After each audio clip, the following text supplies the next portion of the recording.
Hello everyone, from Tony, the Scout Ghost from AWA US 2026. Today I just tried the headsets by Canon. You know, there are two headsets that Canon is using for enterprise use cases.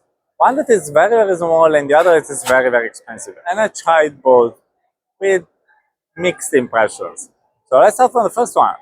The very small. So you have a handle, you can put it close to your eyes and see 3D elements. You see mixed reality. There are two front cameras that are RGB, and the good thing is very small. And the handle make it very cool for demos where people are just to see stuff briefly without wearing anything. That's a nice design in my opinion. They said in the future they're also building real headsets and glasses with that module, so that's good.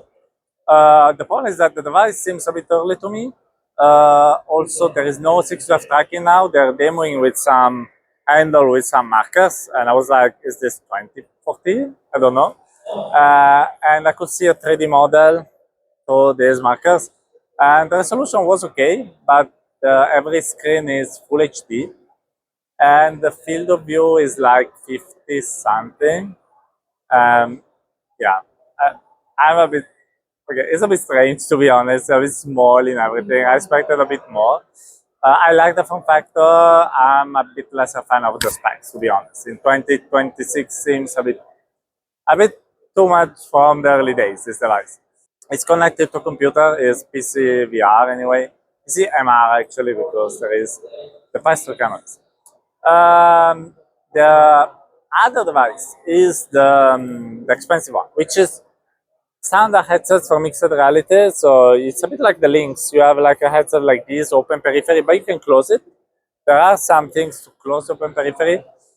Uh, the headset cost like 20K US dollars, and I didn't like it. I have to be totally honest. The headset looks flimsy in some of these components. When I put it on my head, it was like, this is not very stable.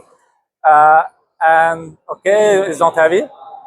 Then it's the tracking is totally lagging. Like things wobble a lot while you move. They needed a tracker on the floor to work, but I don't know. I guess it was for positioning because then even I was not looking at the tracker, things were still working. So they were doing model visualization connected to some CAD software, so it's a good enterprise use case. But the tracking was lagging literally a lot. There's also the device. There was a lot of blurring when I was moving my head until I stopped. And to work connected to the PC, it required a dedicated box. And basically, the price is for the big box, the computer, and the headset is together 20K.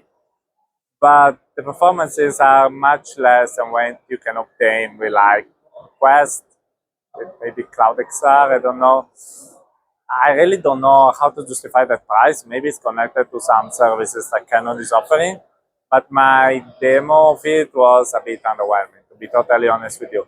So this device for me is not that great. So I'm not happy to make a negative review, but I really don't understand the use case in 2026 much better. Like I can get a Vario, which costs half of that, and it's much, much better in everything.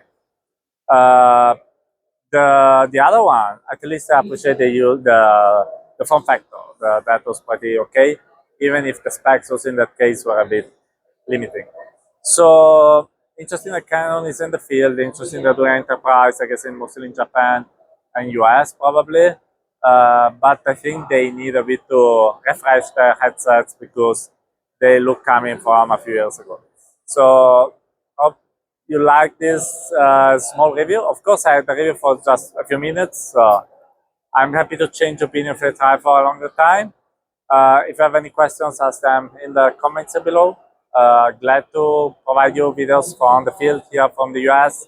Tony, Scargos, you, I love you. Bye bye.